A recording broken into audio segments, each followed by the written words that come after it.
Teacher, we saw someone casting out demons in your name. Do not stop him, for whoever is not against us is for us.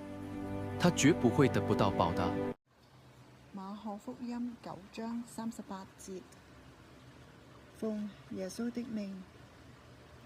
約翰對耶穌說：老師啊，我們看見了有人奉你的命趕鬼，就阻止了他，因為他跟我們不是一夥的。耶穌說：不要阻止他，奉我的命行神蹟的，沒有一個會馬上又來毀謗我。不反對我們的，就是支持我們的。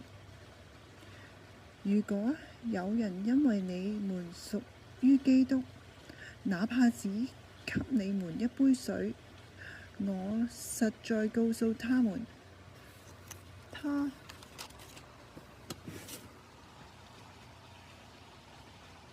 也必定會得到獎賞。